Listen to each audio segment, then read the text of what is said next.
Hello everyone, it's Garfnix here. Welcome to another Hell Let Loose spring seasonal game. I'm very excited about this one. We've got a US derby today with The Line versus ESPT or Esprit de Corps versus OP BHB.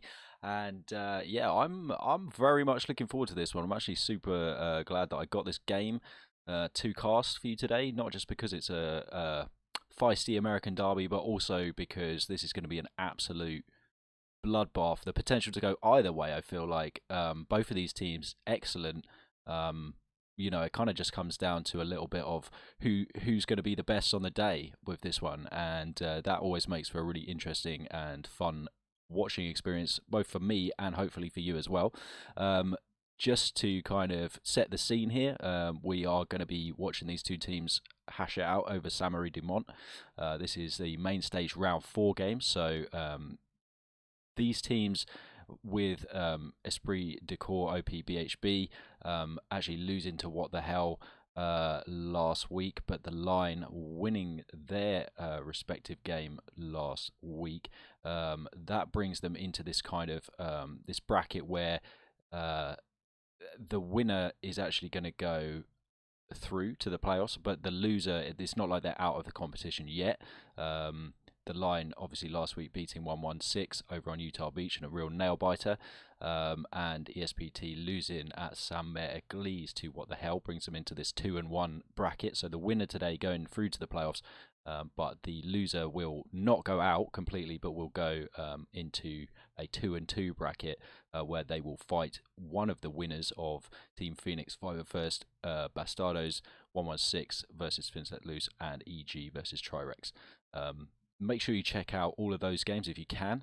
I think this is the first game of the weekend, but check out all those games if you can over the next day or 24 hours, because 3 teams this week are going out of the contest and 3 more are going through to the playoffs. So really kind of big, exciting games for you today and tomorrow.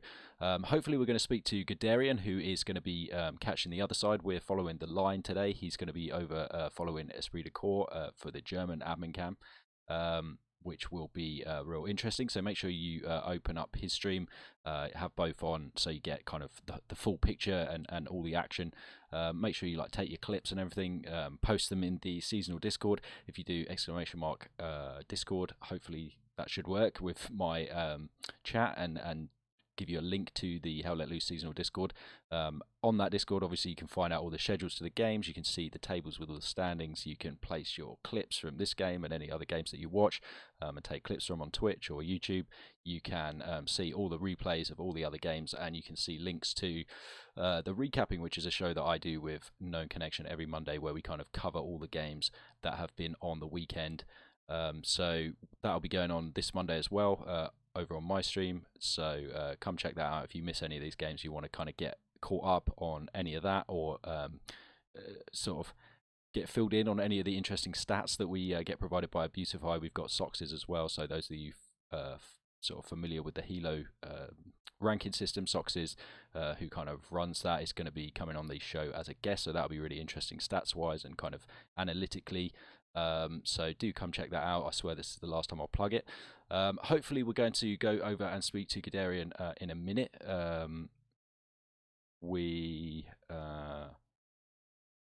Okay. We might speak to Guderian. He might have to just basically, because he's casting with Muck Snapper today from Gary's OnlyFans, part of the Trirex group. So he might have to skip the call because he's on with Muck Snapper and they don't want to mess up the Discord, but that's totally fine. We can sit here and talk about stats. Hopefully at the end of the game we might get a chance to speak to Guderian, or we might get a chance hopefully to speak to somebody from The Line. I think Mr. Do's going to hook us up with somebody interesting to come on and talk post-game. Maybe that depends on what happens here today.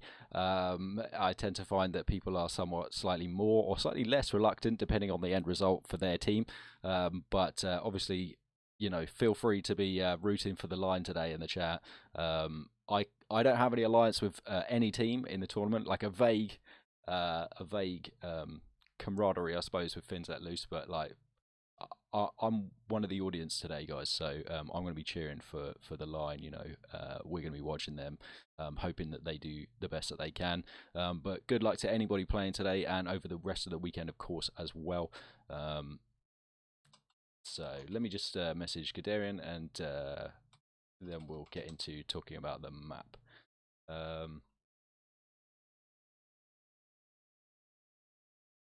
So let's open up a map for you guys, and then we can have a look. So like I said before, we're on Saint-Marie-de-Mont. This week the line are going to be the Allies.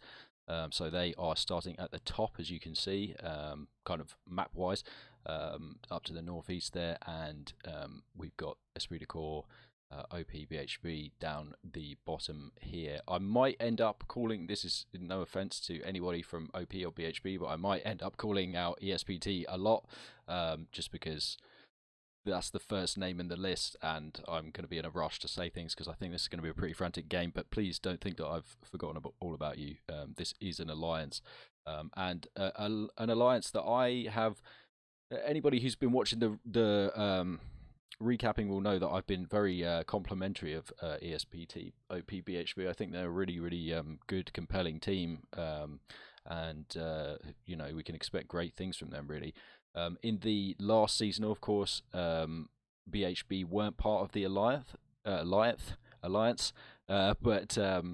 ESPT and OP were together, and they came 5th last year, back in the 2021 fall seasonal. So, like a team that's on the up and up, and I mentioned briefly that these are both American teams, but the USA, I think, is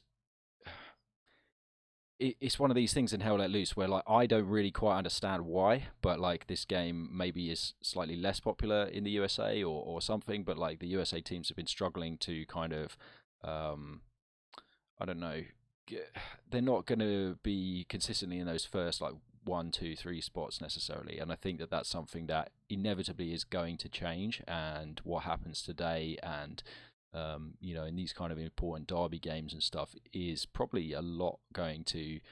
It's going to influence a lot of that stuff. So we'll talk about the map real quick, but before, shout out to obviously all my Tyson Fury fans. Massive day in British boxing today. We have a new Derek Chisora. That's all I'm saying. If there's anything wrong with the stream, do let me know. It is a 15-minute delay. I will try and address it as soon as possible. I am watching it on my little laptop. I do only have one screen. If the sound goes off for the game, that means I'm alt-tabbing to something to try and fix it for you guys, or check that it's working. So please bear with me. I've been trying to save up some money from doing the stream to get a new screen, but there hasn't been enough. But I bought a new screen anyway. It just hasn't arrived yet. So bear with me. I'm trying for you guys. Okay, so on the map here then, Saint-Marie-de-Mont, for me it all comes down to the middle points. Let me know what you think in the chat. We've got Pierre's Farm, if I can get my circles right. Pierre's Farm, AA Network here, and the Dugout. Now, Dugout is controversial. Okay, so this map, I think a lot of people, and this has to come with the caveat, like I don't play competitive, right? There's going to be people out there who might criticize my take on this, and that's totally fair enough. And a lot of those people maybe play competitive, and a lot of those people would say that the Axis have an all-round, or the Germans have an all-round advantage on this map. They suggest that there is an advantage on AA Network, and an advantage on Dugout, and an advantage on Pierre's Farm. I'm not sure I totally agree with that analysis, but as I say, this has to come with a caveat that I don't know what I'm talking about, right? So, yes, I definitely think that the Axis has the advantage here at Dugout, as we can see a little bit from the sort of, I mean, we don't have like a really useful topographic map, but you can kind of see a little bit from the layout here. And as I explain, this is a hill that goes down this way, right, across an open field. This area down here into the road is like downhill. This is all downhill. This might be sort of semi uphill, to be fair, but it's like very open, right? So you've kind of got this I suppose this is the ridge here. If I draw the ridge line, this is basically the ridge of this hill. And so in approach, the Germans have some covered approach from this side. They also have the advantage, as I said before, of shooting down off of this hill onto these areas here. The thing that I do think that they struggle with is when they get flanked around. It's hard for them to get back across this field, and particularly if the flank is coming from this side. If this side is locked off to the Germans, then it can be very, very difficult for them to actually get back into the point. So it's one of those ones where, yes, I definitely agree. I think that it does favour the Germans, but like it's hard actually for them once they get pushed off it to retake it for the same reasons that it's kind of strong for them. On the defense AA network, let me just check what Guderian's saying. Cool. So on AA network, I think that the argument is stronger, probably for me in a way, certainly than Pierre's farm, that the Germans have an advantage because they do have fairly covered routes into the point here. They can set up in these kind of areas. They can get flanks on. It's possible to defend this way. You can come down off the hill and defend with like minimal effort down onto this little compound area here. The problem that they do have is this field. Basically, this is like the nightmare area for them to have to try and defend, because it takes so much concentration and so many people often to defend from this side, because this is all a wheat field in here. In this area here, that it just gets like captured so easily, and actually the Allies can go right the way out to Pierre's farm and basically like stage their attack from Pierre's or from even back here. Somebody's going to be criticizing me because they're saying, oh no, they'd build their Garys in the blue. Yeah, they probably would, but back here in this push here is very, very strong. This up to here is very, very strong, and it takes a lot of defending, and it's defending that's hard to do. Like this arrow here is deceptive. This whole road and this whole area here is like covered by trees. On like vice versa, this out here where the Germans have to be is very, very open. They have to defend from tanks. Like you might see you might see an Allied tank. And the Allies still just about having a tank advantage at the moment in the game, despite the sort of the changes to the tanks. You're going to see tanks here and here. These are like fairly open. They're hard to get a flank around for your AT guys. Yes, you might be able to get an AT gun back over in this kind of area over here, but it's going to be difficult for them to get AT guns here. With enough of a vantage point. It might not even be there. Look, it's like here is going to be the top of the hill, and it's going to be hard to get a vantage point down there really, because it kind of slopes off. You've got hedges down where this red line is, so it's got very strong flanks for the Allies and a covered approach, and the whole time it's going to be absolutely bombarded. This is going to be like a no-go zone practically from artillery, and that's where, for me, some of the artillery plays are going to be most important in the game. If it comes down to AA network, RT becomes such an important element, and I think that it's interesting to see some of the previous plays from these teams to think how they might deal with that threat of artillery. For Pierre's farm, again, I definitely think that, and this I know again is controversial, but I think that the Allies actually have more of an advantage here, because they have, the thing is, it's hard for the Germans, in my opinion anyway, to let's get rid of the tank guy, but it's hard for them to get out to this side and to actually push effectively into this area. It's also difficult for them to get down to this field, and once they do, which is a wheat field, it's not a huge wheat field. If you look at the one that's next to AA network, it's flipping massive. Like, it takes 2 or 3 squads to try and sweep this field. This one here is not the same at all. It's a much smaller area. Um, there's boundaries, like we can see the wheat kind of goes right up to the edge of the field in this picture, but actually like there's boundaries, so it's not even as much wheat as it seems like on here. You have some height advantage over the bushes and things like this. It's much more possible to see people messing around in that field, and it's much more obvious as well in a sense that they're going to be there because they don't really have anywhere else that they can come to. And for me, like I say, this route here is just like I've never seen it be successful in a comp game. Um, I haven't seen all comp games clearly, but I've seen a few at this point, and I think that most teams have really struggled with that. The Allies, they have good like position to sort of stage their attack from this area, or their defense of this flank from this area. They can easily set up tanks in powerful positions where the Germans, they have to contend with like tank traps across the road that kind of dictate where they're going to go. There's this like hole, I can't see exactly where it is, but I'm sure there is like a tank trap feature that goes like either right along this field or right here, so like somewhere one of these, and it really kind of forces the tank plays for the Germans. Tanks round on this side for the Germans are kind of ineffective. There's a lot of like, I don't know, raised ditches and ground and things like between, so they're not going to get a good sight off of this way, so that side's not really like the best for tanks. And I think that the 76s over where I've kind of put this blue tank marker, they can just sit there and cover the back of PS farms so effectively, and the only place that you can get them from as AT is like from the road here, coming in this way, and it takes a lot to get all the way around the back there. And you have to go a long way round because, as I say, that's all open there. So you have to kind of go through this field, make it round into this other field. That's long. That takes a long time, and it's possible for infantry as well to be back here defending. Let's put them in blue so it's clear.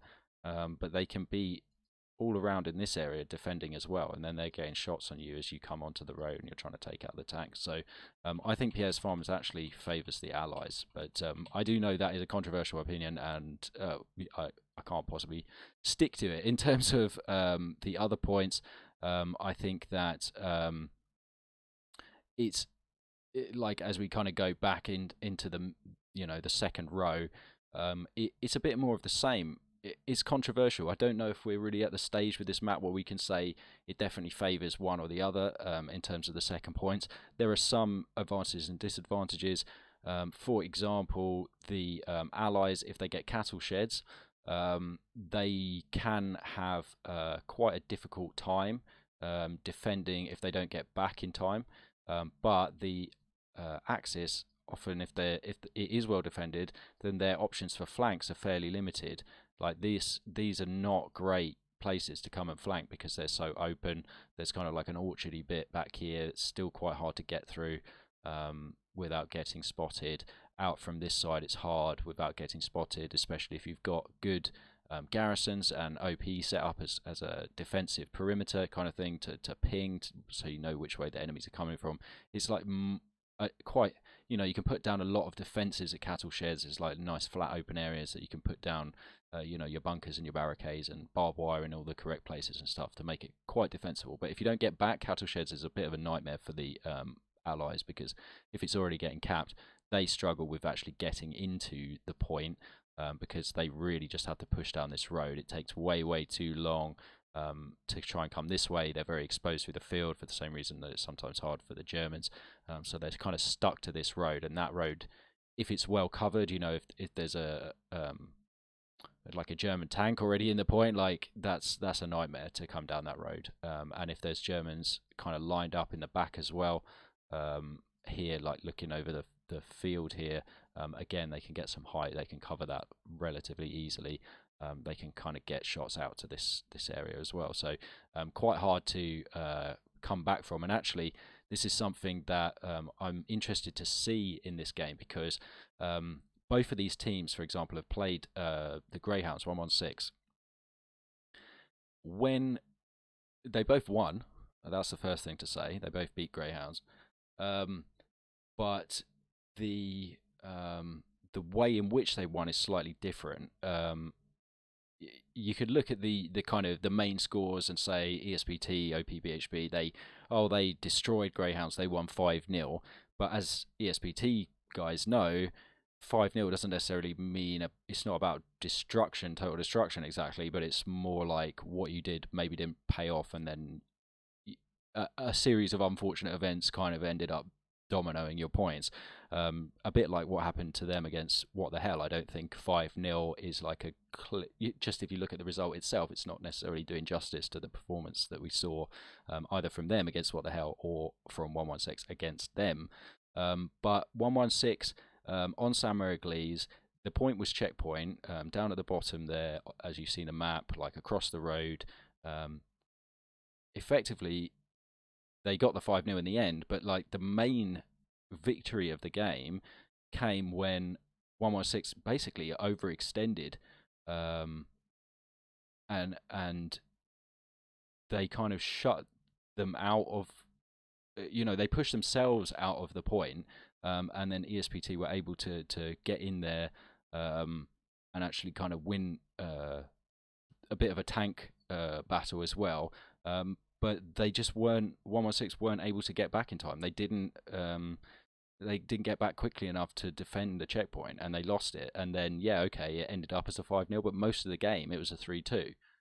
I believe it was Ruda Gambersville the next point there on the way back, which is in some ways easy to defend, but it's also easy to attack and get a relentless attack going. And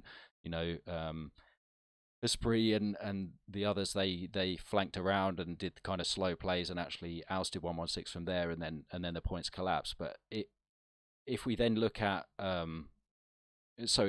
my point being, it came down to really this thing of getting back in defence, of making sure not to lose that point. When we saw the Line last weekend play 116 on Utah Beach, that ended as a 3-2. But anybody who saw that game will know that right at the end of it, it was a real nail-biter over the Chapel, where it looked like the Line were going to lose the Chapel. They were really quite extended. They were doing a lot of attacking themselves, and 116 managed to kind of get in there and start on the cap race within the last 10 minutes. And they almost, I think it was over halfway capped, but the Line were able to just about get back in time and fight them off for the 3-2 in the end. I think it's interesting to me, or it will be interesting to me to see today, which team is the most responsive. ESPT, looking at their game against What the Hell, I think they play in a very responsive way, not just on the day, but also in their preparation. They are looking to examine the VODs of the other teams that they see, so that they can understand where their flanks might be coming from, where their tank snipes are going to be, and there's a bit in the very start of that game where Lapinu sees an AT gun that's set up like in the German lines, that's basically firing fully across the map to take out an allied tank that is lined up on their artillery from miles away. So I think they're a very responsive team, and I think that what I would expect is that if there is a question of getting back in time, ESPT are going to be the team who are the most are the more responsive. But I think the Line, they need to kind of understand that a lot of the, their biggest risk probably is not being responsive in return. Talking about ESPT doing this kind of build-up preparation work, I think really interesting as well, because they, at the moment, they don't have the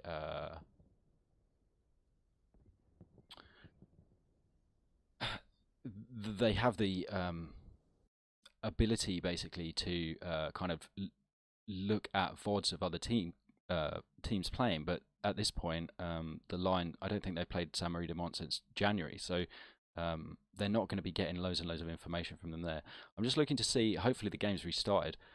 It looks like it actually might have done, so we'll jump in now that all the squads are ready. I believe we go with Mage. Let me check, because I don't want to get in the wrong squad.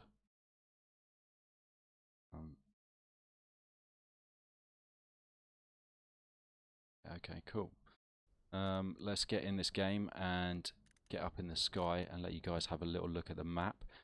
Make sure I spawn in the right place. I can tell you that it's AA network as a center point, which is always a fun one because, like I say, the artillery is really going to come into play. And what I was literally just saying then about the potential for, you know, preemptive tank snipes and this kind of thing, like the potential for that is obviously different depending on how important artillery is.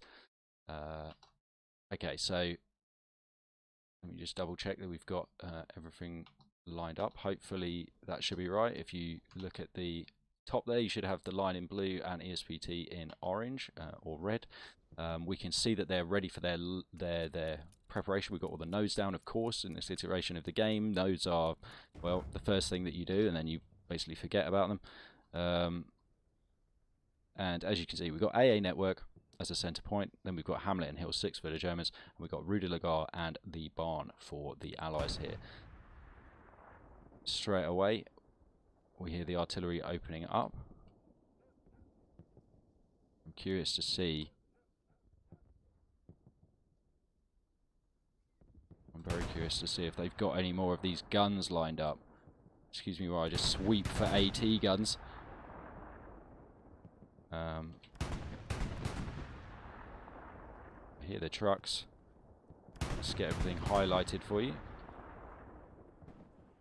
Okay, so 75 already moving up to AA network, and you can see now below us, this is the area where I was saying that they can stage their attack from and try and get round in this field. So we'll see if that's what they try and do here. And here comes the artillery. First casualties. That truck, very, very ambitious. Did he lose his bottle a little bit there before he got to the point, potentially? You can see they're already looking to get out to this field, but the Lux that we can see over there, absolutely hammering this area, and that's very sensible play. Artillery's hammering him in return. Looking at the point here, you can see that just as we kind of talked about in the pre-game, so many explosions. But the Germans moving up into this area. I'm not going to ping it because then somebody will see it. I wish I could. But you can see here where the Panzer IV is in this wheat field, and then the wheat field out to the kind of right-hand side here. That's where I'm expecting the Allies to push from, and the Germans trying to get this wide defence because looking out here where this Stuart is, this is where I was saying that they kind of have some advantage of setting up their tanks to kind of overwatch the point. The Stuart needs to be careful not to push too far up. This tank hasn't been marked yet. Somebody's going to be spotting it now, though. The Stuart will have heard them open up. And the Stuart's got good shots from cover onto the point here, and it's paying off a little bit because we've got TL guys alive inside the middle, which is hard. Anybody who's played AA Network just in a pub game knows it's hard to stay alive in the middle in all of that, the trenches there. This could be a bush satchel that's just happening here. But we've literally got Timmy Lee, we've got Thoma and Madcap inches away from each other. That's a screenshot.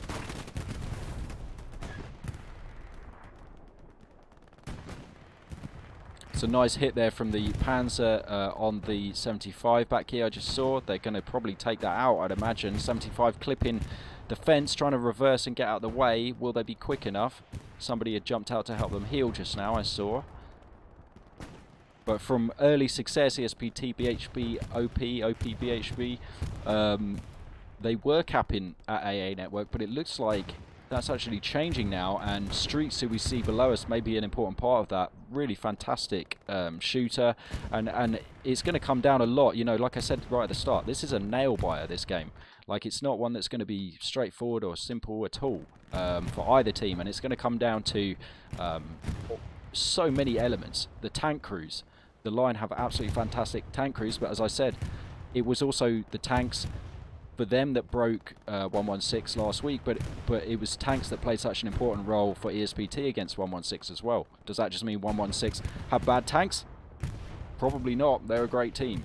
It means that both of these other teams have great tanks and great shooters as well. And we just saw Bloody Nine and Streets going down there to artillery, but two absolutely fantastic shooters. Great artillery here as well. You know, so every part of this whole combined arms situation has to come to bear today in this game. And that's what makes it such an interesting one. This Panzer IV is very, very hurt below us, as you can see, just down to the left. Kind of want to see what happens to it. I'll get the map up in a second, though. AA Network with a great spawn for Bloody Nine and Streets over there. Raekwon. That is a fantastic OP for them. Okay, they keep dying, but at the same time, they are there inside the circle. Each person, of course, inside the circle, providing 3 times the capping power of anybody outside it, just in the general sector. I did test it. That's the same for the commander as it is for anybody else. So the lowly rifleman over in Bloody Nine, although I would never call him that to his face, is just as powerful as if you have a commander or a squad leader or anything in the middle there, but costing less manpower every time they die. Which is important for the preservation of resources. That luck's absolutely deafening me down there in the little buildings here. The steward knows he's there, but he's not going to move. They know this Panzer IV is here as well, and he just got a hit off on the 75, who's having to fall back again. 75 misses, gets another hit on from the Panzer IV. They need to get the heck out of there, but I think that they might... Wow, that was close. That literally just like skimmed their nose there.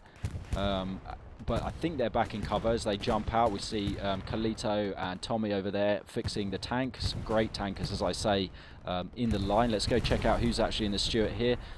Is that Mr. Do? Yes, it is. Atrocity and Bossman. They were absolutely dominant in the game against 116. Fantastic tank squad.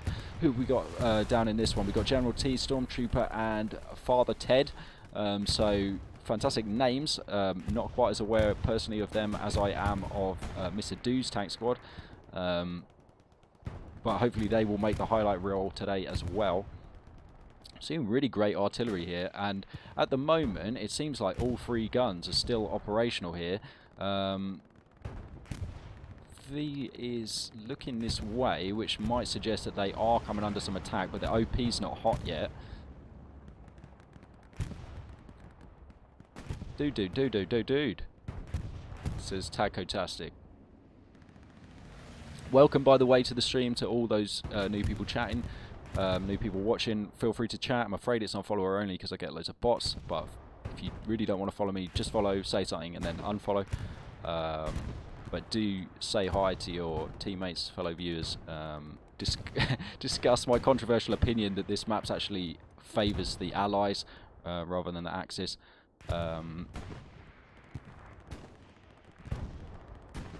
Still, with 1 hour 19 remaining, let's hear your predictions. What do you think is going to happen in this one? It's still being fought over AA Network. It looks like maybe at this point the Allies are going to take it.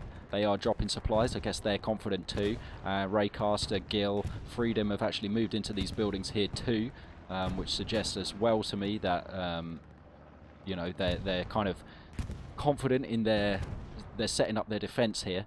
As we saw on the attack map at the beginning, this field quite hard to defend against. You know, it takes a lot of people looking out over the field to get only a couple kills. Like, you'll get traded so many times in this field, like Ford, Sap, Soviet down here. They could easily go down all to Taco-tastic before High Speed actually manages to kill him, you know, because of just how this is all set up. The people in the field have the advantage of knowing that you're lined up against the hedge, and you have the advantage of knowing they're somewhere in the field. A bombing run here though from ESPT, taking out practically every single line player on the point. Monk is the only one remaining and kills Striker as he runs into places OP. Great artillery taking out another squad leader down here. Dyslexic kind of hesitant now, I think. Have they got themselves set up? They still have easy OP in the middle there. Excuse me for the acid reflux. Stewie over here is taking one up the backside, but he's still up, Mr. Do and co. Maybe this is the time they thought, hey, we're injured, we want to go back and get 76. Let's go for this Panzer. They must know they're there. I don't see the markers, but they must know they're there. They just heard them again firing. the spawns in for the line, and they are pushing up over AA network. They've still got quite a few people here, and I'm curious what's going to happen with Hamlet now, because are the line going to be able to kind of keep this roll going? How are they going to defend? Are they going to push up too far? At the moment, they've only got the 2 recon squads pushing up the sort of northwest flank here of Hamlet. They obviously lost somebody here on the truck as well who was trying to get around. We can go and check that out in a sec, but I guess lost over there. Glenar probably shot whoever's on that truck. AA network is also now got people in the middle of it, and this is, we're seeing the reverse of what happened before, and this is where they really need to sort out this Panzer, but they're going to go down, the Stuarts. They must do. Yes, below us, but this Panzer, it needs to go down, and the 76 needs to pull up. They need to get these heavy tanks in support, where I said out in these kind of field areas down over here where the 75 is. Great stuff from them to stay alive this whole time. If they can get a shot now on the Panzer, but it is hidden behind this bush area. For those of you who can't kind of see like the layout here, it is quite well hidden behind the bushes, so not that easy to get. And did the 75 just go down? No. It was just artillery, or a truck or something exploded. Now it's turning into an absolute meat grinder here. I can see that this is getting hot over by the artillery as well, and we've got all 3 of them off the guns now, so there's a bit of a lull for ESPT, BHB, OP, BHB. Should say OP first, right? They were here first.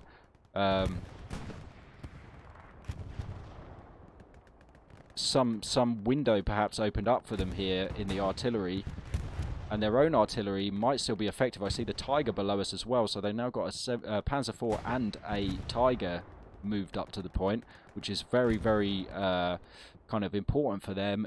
They're playing a bit more of a slow grind here. I think the line have got a really good thing going with this early capture, but with the Stuart kind of messing around a little bit there, and you know, this Panzer IV still being up. Has he even got a shot on it?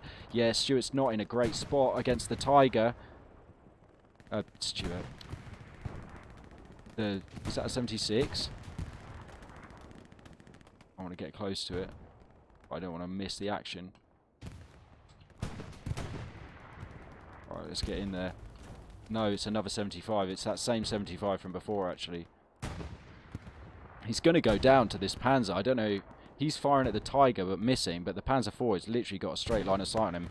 Oh my god, he's clipped it on the thing. Hobbs has smoked out on the Panzer, I think. But not in time. And that tank goes down. Does that mean they're going to bring up 276s? Can they yet?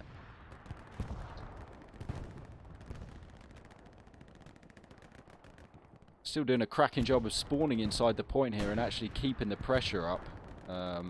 I thought they might be going to lose it then, but the line hanging on here, will they hang on long enough for their tanks to move up and do something about this Tiger and this Panzer IV who's still up? Hats off to them. And you know, I was saying about the highlight reel, these guys today at the moment, General T, Stormtrooper, Father Ted, absolutely smashing it in this Panzer IV.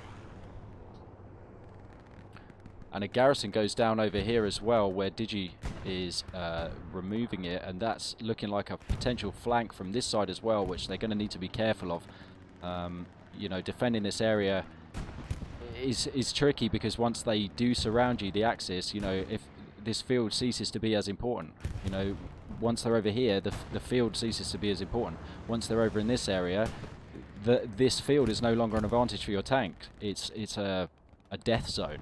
And your tanks are forced to sit back further to cattle sheds that we can see over there to our northeast. The airhead, though, however, is down. I expect to see maybe an airhead the other way as well, but they're going to be probably trying to build a garrison here. They've only got two snipers spawned in on it at the moment for the first wave. Is that intentional, or is that just a bit of like slowness on the getting going on the airhead there? But AA network definitely not looking too hot here for the line, the allies. The Axis kind of doing a pretty good swamp job. And again, it comes down partly to having these guys distracted or off the artillery. They are getting back on them now and getting some shots out. These Panzer just went down, which is vitally important, but the Tiger's still up. some great spawns now, and great pushing through. Revenant and Hay over there have almost certainly taken out whatever OPs were in that area. But Monk, Chicken Waffles, again, great players, Tacotastic out here in this field, are still ready to cause problems. Monk, of course, with the potential to even cause problems for this Tiger tank as an AT player, and not easy to spot out there in the field as well, whereas the Tiger tank is very, very obvious where it is. But they need to get their tanks moved up. I see the 76 moving in over in this direction. That is Atrocity, Bossman and Mr. Do in that one. Very, very competent and capable tank squad as we've seen previously, so interested to see what they do now that they're in a big boy rather than out in the Stuart. But those AT players going down, the Tiger doing what it takes, and AA Network falling as it does to ESPT. They have got decent enough garrisons set up around Rue de la Gare. They're setting another one up behind. At the moment, it's not looking like there's a million Germans all swarming their point, which is good for them. They need to get some people back in defense and not be too obsessed with the counter-attack, maybe, because oftentimes that's where these problems can occur.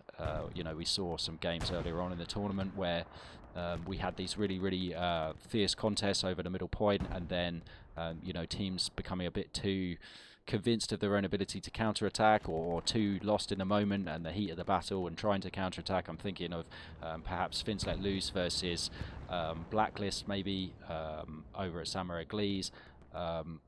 You know, Fins Let Loose trading the center point 2 or 3 times with Blacklist, and then eventually losing to the sort of the steamroll in the end because of the domino effect on the other points when they committed overly to the counter-attack. I think the sound is working. I've just had to mute myself on the stream here.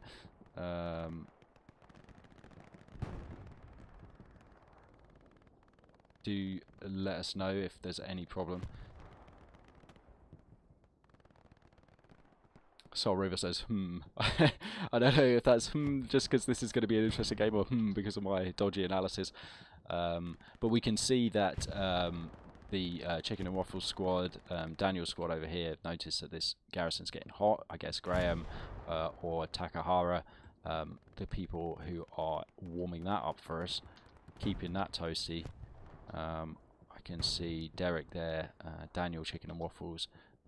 They're kind of there's the garrison. I don't want to ping anything because people can actually see it. I'm not just by myself in a squad. Takahara gets a trade. He knows where the garrison is, or at least understands that they have one in that field now, because he just saw 10 allies materialize in front of him. It's not 10, obviously, but you know what I mean. A significant number more allies than there were a second previously. Monk, Tacotastic, etc. doing a good job out in this field. They are probably going to lose this garrison here, but they are staying here. Yeah, it goes down, but they are staying here, causing some problems for enough time, hopefully, for the line to allow them to kind of set up a bit more of a defense, get themselves a bit more regrouped. Because despite, okay, they had that airhead around the back of the hamlet, not loads and loads of people spawned in it. Perhaps they weren't that confident in the end that they were going to be able to take or defend AA Network. They needed to get back. You see that they've created this line now. There was a kind of flank going on a little bit around the side here a while ago. We saw the garrison go down over here, but at the moment that's kind of not doing much to Rue de la Gare. I think it might have been Takahara before who took out that other garrison, but oh no, it's Digi Shadow, wasn't it? Another really great player, this time for ESPT, who took out that garrison over in the area that we can see where this other garrison incidentally is hot. And Digi, without giving his position away to the friendly team, is in this kind of trench here.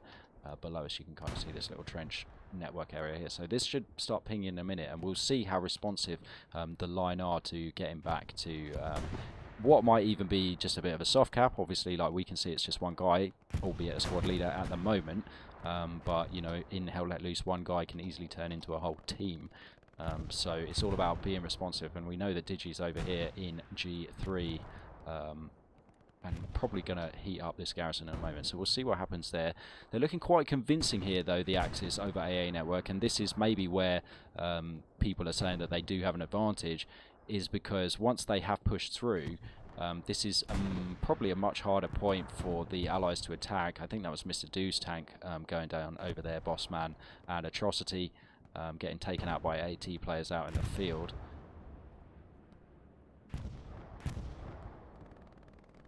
Got this other tank with Kalito, Greca and Mutiny moving up. We can kind of just see the tip of it over there by the buildings. Still struggling a bit on the artillery. Like, they are sending artillery shells in, they are landing, but they're not as effective as they once were, and it is still hot, that OP back at the HQ spawn. The Tiger below us, still up, providing effective overwatch.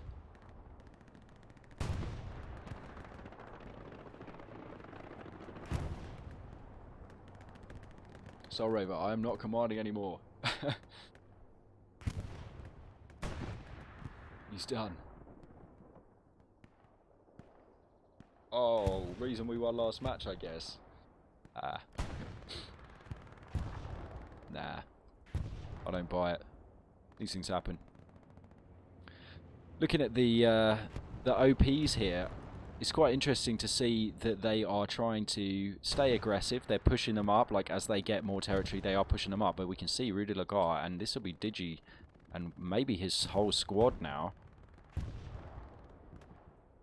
Maybe it's just Soviet. But we can see that they have sent people back. Derek and Disease unknown over there. Both squad leaders, which is important. Jig and How. You can see Jig's OP here and How's here. They might replace them. Digi-Shadow coming close to this garrison now. He's probably going to hear it down there, isn't he? Oh my goodness. Perhaps not. Decided against going in over the top. In my opinion, the top is stronger than in the trench, and so is Digi-Shadow's opinion too, it seems, because he's jumped out hearing them. Gets a trade. He knows that they spawned in there. I'm sure he heard the garrison that time, and his spawn is not too far away. You can see the rest of his squad coming up behind. And this is where it starts to get spicy for the line. They have to do some real defending. Bune going down, and now they have a free approach on this garrison. Trying to count the seconds in my head, and it's maybe only 15 until there's another spawn wave. They need to be quick. Commander Coltrane comes in. He knows the risk, but it's too late, and that garrison goes down, allowing this area to actually be pretty much taken by the Allies, which is not good at all. It's going to be a longer garrison. They put the satchel on it. Oh my god, the satchel could literally take out this tank.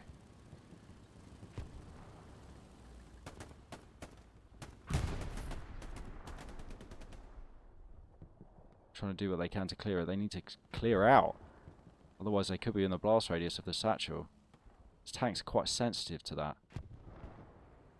Coltrane gets absolutely obliterated. The tank's injured. As you can see, even from that distance, that really hurt the tank. And Takahara comes back with another satchel.